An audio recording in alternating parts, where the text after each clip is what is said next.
ہماری جتنی بہنیں ہیں 5 وقت کی نماز کی فکر کریں، 5 وقتہ نماز پڑھیں۔ اور دوسری بات یہ ہے کہ گھر کے اندر تعلیم کا حلقہ ہوا کرے، ہماری بہنیں اپنے بچوں کو لے کر تعلیم کا حلقہ کرائیں۔ جیسے کہ ہمیں ہماری والدہ محترمہ جب سے ہم ہوش میں آئے اس وقت سے والدہ کو نماز پڑھتا دیکھا، دعائیں مانگتا دیکھا، دعا کے اندر روتا دیکھا۔ ہم اتنے چھوٹے کہ ماں کے پاس لیٹتے تھے، اتنے چھوٹے تھے، اس وقت میں اماں نے ہم کو سورہ کہف کی تفسیر سنائی جو اب تک یاد ہے۔ اور اس وقت میں ہماری اماں نے بس سمائے ذات البروج میں جو اس ظالم بادشاہ آگ میں جو ایمان والوں کو ڈالا، وہ قصہ اس وقت ہم نے سنا اپنی ماں کے ذریعے، جب کہ ہم ماں کے پاس لیٹے ہوئے۔ ظاہر ہے بڑا بچہ ماں کے پاس کبھی نہیں لیٹ سکتا، چھوٹا ہی بچہ لیٹے گا، اس وقت میں سنایا۔ بازار سے جب کوئی چیز لاتی ہماری والدہ تو وہ ہم لوگوں سے ہی کہتی کہ تم تقسیم کرو آپس میں، اور وہ ہمارے انداز کو دیکھتی کہ کس کے اندر حرص ہے، کس میں سخاوت ہے، اور پھر اس کی تربیت فرماتی۔ ہمارے قریب کے اندر پڑوسن تھی مریم خالہ، وہ مریم خالہ اللہ علیہ غریب رحمت فرمائے بڑی دیندار عورت تھی، بخاری شریف، مسلم شریف، مشکات شریف یہ ساری کتابیں پڑھی ہوئی، بڑی اللہ والی۔ ہماری والدہ کی ان سے دوستی تھی۔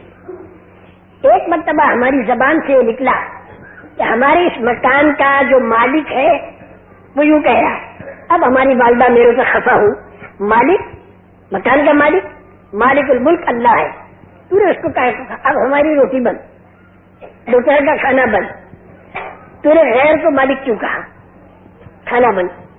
اب ہم مریم خالہ کے پاس گئے کہ ہماری روٹی بند ہو گئی، اس اعتبار سے کہا ہے۔ پھر ہماری روٹی چاری ہوئی، اور وہ مریم خالہ اللہ اب تک مجھے یاد ہے، میں ان کی گود میں بیٹھتا تھا اور میں ان کی بالیاں پکڑتا تھا اور وہ میری طرف توجہ ڈالتی تھی، مجھے یاد کراتی تھی، صورتیں یاد کراتی تھی۔ اس کے بعد پھر ہم اسکول میں جانے لگے، والد صاحب کا اسی کے بیچ میں انتقال ہوا۔ 5ویں کلاس تک ہم نے بمبئی میں پڑھا۔ ہماری والدہ اپنے وطن گئی ہوئی تو ہم ویکیشن چھٹی گزارنے موسم گرما کی ہم وطن چلے گئے والدہ کے پاس۔ والدہ نے مجھ سے یوں کہا، بیٹا میرا جی چاہتا ہے کہ تم مولوی بن۔ اب ہم تو نابالغ بچے تھے، ہم نے کہا جو پڑھاؤ گے ہم تو پڑھیں گے۔ استاد کو پیغام بھیجا کہ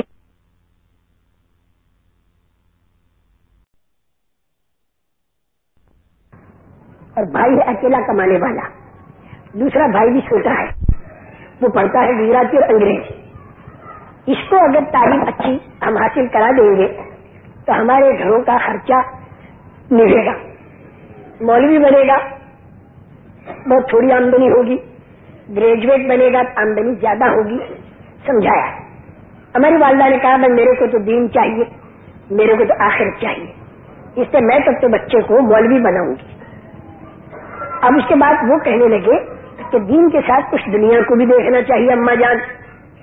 ہماری والدہ نے کہا بس، جب زیادہ انہوں نے زور دیا تو ہماری والدہ یوں کہنے لگی کہ کیا بار بار بار بار دنیا دنیا دنیا کرتے ہو۔ یوں کہا کہ اگر اس نے دین سیکھ لیا، اگر اس نے واقعی دین سیکھ لیا جسے دین کہتے ہیں، تو دنیا تو اس کی ٹھوکروں میں ہوگی۔ اب یہ بات میں کنارے میں کھڑا ہوا بیٹھا ہوا سن رہا تھا تو میں سوچ میں پڑا کہ بال وہ تو ٹھوکر میں آ سکتا ہے، گیند وہ تو ٹھوکر میں آ سکتی ہے، اتنی بڑی دنیا لمبی چوڑی یہ ٹھوکر میں کیسی آتی ہوگی؟ یعنی میری نہ سمجھی کا میں زمانہ بتا رہا ہوں، میں تو یہ سوچ میں۔ خیر وہ ناراض ہو کے چلے گئے اور انہوں نے استاد کے پاس ہمیں پڑھانا شروع کیا۔ استاد محترم نے بہت ہی جی لگا کے پڑھایا۔ والدہ محترمہ میرا ذہن بنانے کے لیے رات کے وقت میں مجھ سے یہ کہا کرتی تھی، بیٹا آج تو یوسف علیہ السلام کا قصہ کتاب میں پڑھ کے سنو، آج موسیٰ علیہ السلام کا قصہ سنو، آج حضرت ابراہیم علیہ السلام کا قصہ سنو، اور یہ صرف میرا ذہن بنانا، مجھ سے پڑھوانے میرا ذہن بنانا۔ بچے ہیں کبھی بھاگ جانے تو بلا گیا چاٹا بھی مارے اور پڑھ کے سناؤ۔ ایک مرتبہ میں پڑھ کے سنا رہا تھا قصہ. گھر کے اندر اندھیرا تھا. ایک موم بتی بھی مہنگی سمجھی جاتی تھی. موم بتی تو جل کے ختم ہو جائے گی, تو تیل کا دیا وہ گھر میں جل رہا تھا, اور اسی کی روشنی میں پڑھ رہا تھا اور والدہ سن رہی تھی. بس وہ جس کا اللہ سے تعلق ہوتا ہے اس کی زبان سے جو بات نکلتی ہے اللہ اسے کر دیتے ہیں. مجھے آج جیسا یاد ہے کہ وہ یوں فرمانے لگی کہ بیٹا اس اندھیرے گھر میں آج تو مجھے پڑھ کے سنا رہا ہے اور میں سن رہی ہوں. اللہ تیرے اوپر وہ دن لائے کہ تیری بات لاکھوں آدمی سنے. کوئی وہم و گمان نہیں, کوئی وہم و گمان نہیں. میں بہت چاہتا ہوں کہ اپنے قصے نہ سنوں, لیکن والدہ کا قصہ تو یاد آ ہی جاتا ہے. وہاں کی تعلیم پوری ہوئی گاؤں کی. اس کے بعد ہمارے استاد محترم کو جلدی جانا تھا, وہاں سے چھوڑ کر چلے جانا تھا اپنے وطن. وہ یو پی کے رہنے والے تھے, یہ گجرات کا قصہ ہے.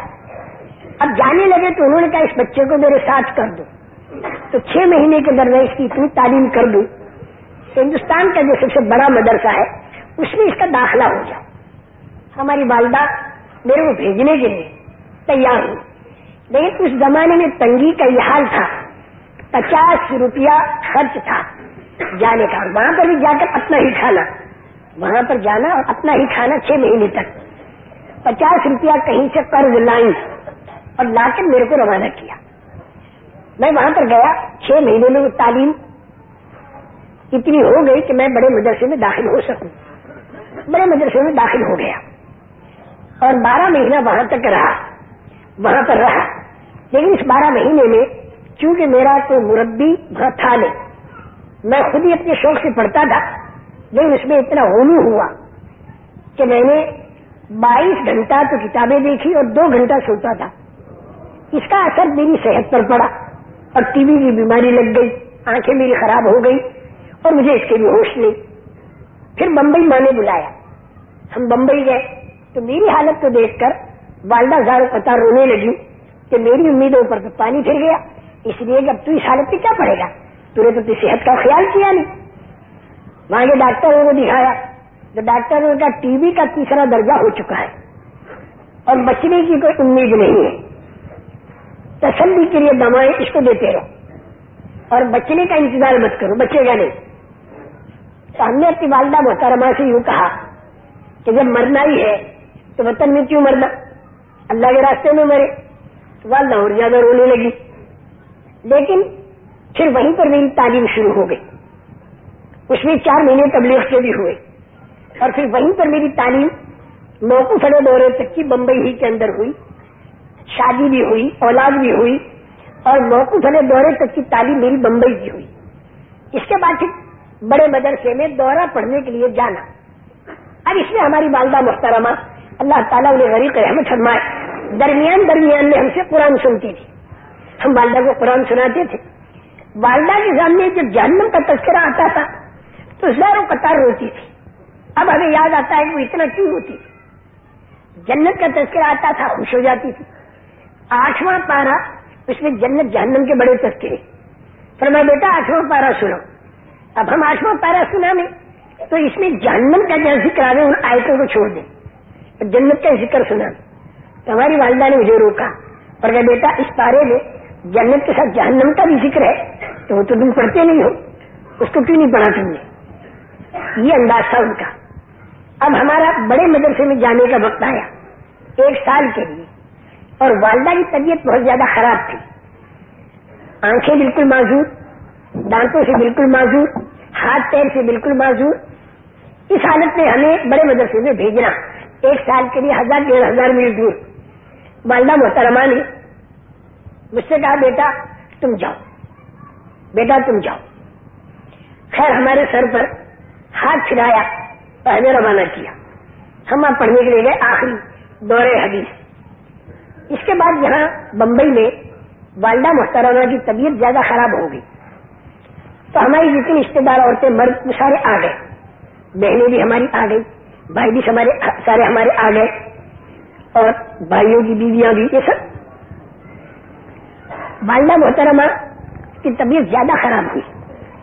تو لوگوں نے یہ کہا کہ اماں جان اگر کہو تار کر کے اس بیٹے کو بلا لے، تار کر کے اس بیٹے کو بلا لے. تو والدہ محترمہ نے فرمایا کہ نہیں، اس بیٹے کو مت بلاؤ، بس دوسرے جسے آنا چاہو آؤ، اسے مت بلاؤ. اس لیے کہ اگر میں مر گئی اور اللہ نے مجھے پوچھا کہ تو کیا لائی ہے، تو میں کہوں گا اللہ میں خالی ہاتھ آئی ہوں اور اپنا ایک بیٹا تیرے راستے میں چھوڑ کر آئی ہوں، اپنا ایک بیٹا تیرے راستے میں چھوڑ کر آئی ہوں کہ میرے لیے نجات آخرت کا ذریعہ بنے. اس کے بعد پھر غنود کی تاری ہوئی. سارے ہمارے گھر والوں نے مل کے اسے ہماری والدہ کو نہلایا، پلنگ کے اوپر لٹایا. پلنگ پر جب لیٹی تو یوں فرمانے لگی کہ چاروں طرف سے مجھے خوشبو آ رہی ہے. حالانکہ ناک کا نظام اتنا بگڑا ہوا تھا کہ خوشبو بدبو انہیں معلوم نہیں ہوتی تھی، کہ چاروں طرف سے مجھے خوشبو آ رہی ہے. اور اس کے بعد السلام علیکم ورحمۃ اللہ وبرکاتہ یہ کہا اور کہا مار کر ہنسی اور پھر بے ہوش ہو گئی. بے ہوش ہو جانے کے بعد جب ہوش آیا تو ہمارے گھر کی مستورات نے پوچھا تو اماں جان یہ آپ نے کہا اس بات پر مارا اور سلام کسے کیا؟ تو یوں کہا کہ میرا وہ بیٹا جو 1500 میل دور ہے اس کو میں نے 2 فرشتوں کے بیچ میں دیکھا. تو فرشتوں کو تو میں نے سلام کیا اور بچے کو دیکھ کر خوشی میں نے کہا مارا. بچے کو دیکھ کر خوشی میں نے کہا. حالانکہ دوسرے بھائی بہن وہیں پر ہیں لیکن آنکھوں کی بینائی نہ ہونے کی وجہ سے انہیں تو دیکھ نہ سکی، لیکن جو بچہ اتنی دور بھیجا گیا وہ بچہ انہیں دکھائی دے رہا ہے. اور اس کے بعد پھر کچھ وقفے کے بعد پھر انتقال ہوا اور وہاں ہمارے پاس خبر آئی. آدھا سال گزر چکا تھا، آدھا سال باقی تھا. تو وہاں پر ہم نے ایصال ثواب کیا اور ایصال ثواب کر کے سال اپنا پورا کیا. سال پورا کر کے پھر ہم بمبئی پہنچے تو والدہ کی خبر پر گئے. تو میری محترم بہنوں، تم بہنوں سے بھی یہ گزارش ہے کہ گھروں کے اندر تعلیم کے حلقے کرو، 5 وقت کی نماز پڑھو. یہ دنیا کی زندگی ختم ہونے والی ہے، ایک دن موت آنے والی ہے اور یہ موت کسی کو نہیں چھوڑتی. اللہ اللہ اللہ